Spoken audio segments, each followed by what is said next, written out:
Hi everyone, welcome back to my channel. If you are new here, my name is Sadrian. I create natural hair care content and protective styles content. Welcome. So today I would like to talk about heat, okay? In the natural hair community, I know heat gets looked down upon when it comes to our natural hair. I'm here to let you guys know that using heat in your hair is not bad, okay? You can prevent heat damage by using heat on your hair correctly. I use a lot of heat on my natural hair, specifically indirect heat. So there is a difference between indirect heat and direct heat. Let's talk about it. So the difference between direct heat and indirect heat is, so direct heat is using a styling tool that directly touches your hair, such as using a hot comb styling tool or using a flat iron.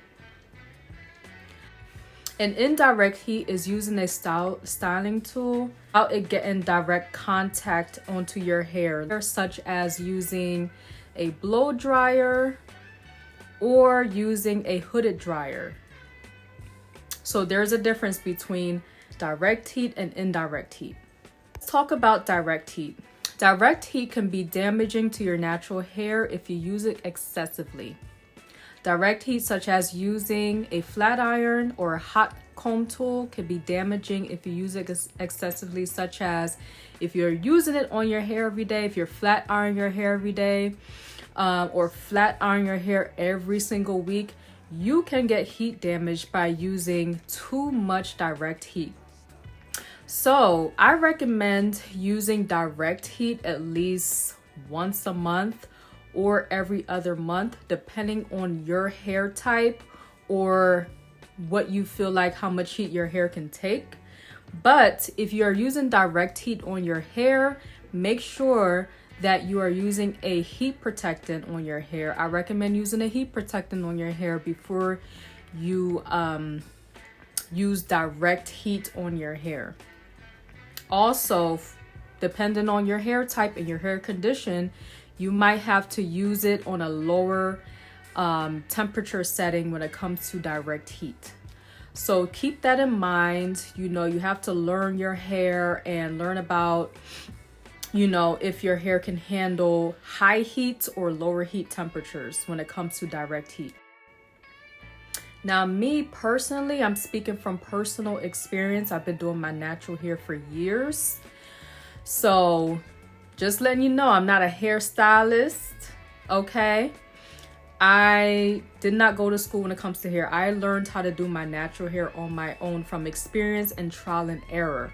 So I'm here to just give you information about what helped me and what works for me. So me personally, I can use direct heat at least once a month on my hair to prevent heat damage. So get to know your hair, you know, see when it comes to your hair condition and your hair type. I have type 4 natural hair. You can see I have like type 4B hair. So just get to know your hair and see how much heat your hair can handle when it comes to direct heat. Now, if you have heat damage, I don't have any heat damage in my hair, but if you have heat damage in your hair, you may have to cut down on direct heat. I do not recommend anybody out there that has heat damage in your hair to use direct heat once a month. You may have to like cut it down to like every few months or once a year until like you cut off that heat. I recommend you cut off that heat damage first of all. But if you are transitioning or you have heat damage, I am telling you right now, do not use direct heat bare minimum when it comes to your natural hair. Let's talk about my favorites, indirect heat. Indirect heat is not damaging to your natural hair. You use specifically a heat protectant product. You do not have to use that like on your hair when you're using indirect heat. Now, if you want to do all of that, you can. But me personally, I don't use a heat protectant on my hair when I'm using indirect heat, such as a hooded dryer, or I'm just blow drying over my hair to dry it, or if I'm stretching out my roots. I already have natural hair products in my hair already, you know, and that's enough for me when I use indirect heat. Now, if I use direct heat, such as a flat iron or curling iron, then I'll use a heat protectant, but not when I'm using indirect heat, such as a hooded dryer, or I already have product in my hair. So yeah, me personally, I don't. If you feel like you need to use a heat protectant in your hair when you're using indirect heat, that's on you. You know, you do what works for you when it comes to your natural hair. That's why it's important to learn and go through trial and error when it comes to your natural hair, so you can learn your natural hair, knowing what works for you.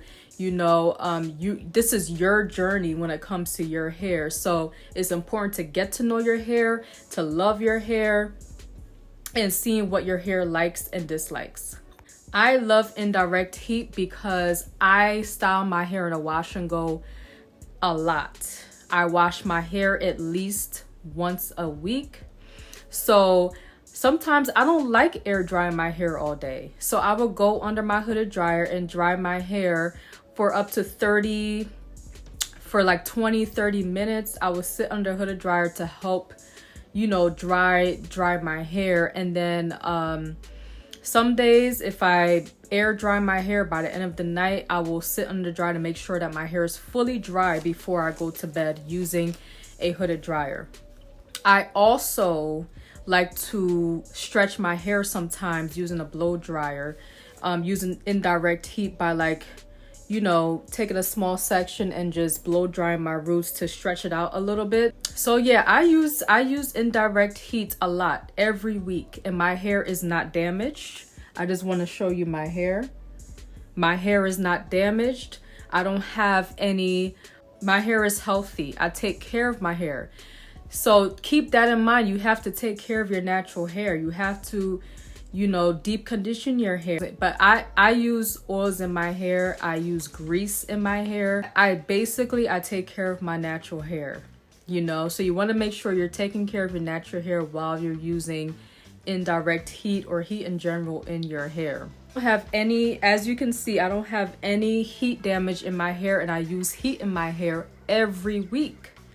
So that tells you right now that that you can debunk the myth of you ditching heat to your natural hair. You don't have to ditch heat all the way when it comes to your natural hair to have healthy hair. I use indirect heat in my hair every single week, and my hair is not damaged. You can see my curl pattern. You can see my curls. I don't have any heat damage in my hair. So yeah, get to know your natural hair. Fill out when it comes to the heat. You know, you may have to use lower heat settings when it comes to your natural hair. And also, when I use indirect heat on my hair, I put it on the highest setting. So that's because my hair can handle it, you know? So you need to know what your hair can handle. Test it out, you know, like, get to know your natural hair. Is all a journey. I've been using indirect heat on my hair for a very long time, and I don't have any heat damage. You know, my hair still shrinks. I still have excessive shrinkage when it comes to my hair. Like, you can see, like, I have a lot of shrinkage when it comes to my hair. My hair shrinks up to my scalp, like, whoa. So yeah, and I still use indirect heat, and it doesn't cause me any damage. Now, when it comes to me using direct heat, like a flat iron, I don't use a flat iron that much on my hair. I use a flat iron like probably once a month or every other month. I don't use a flat iron like that. But indirect heat, when it comes to sitting under a hooded dryer, yes, I use that every single week, and I have no damage in my hair. So there you go. There you have it. Like, you can use indirect heat without damaging your hair. That is the truth. Don't listen to all these myths and people telling you, oh, you can't use heat on your natural hair. You can use heat on your natural hair. You just have to learn how to use it correctly. You just have to, you know, learn what settings that you can use that your hair can handle. Just get to know your hair and what your hair can handle. is your hair journey. So love your hair, take care of your hair, and yeah, let me know if you learned anything from this video. Let me know if you have any questions. Type it down below, comment it down below. Thank you for watching my video. If you like this video, give this video a thumbs up and subscribe to my channel for more videos. Bye.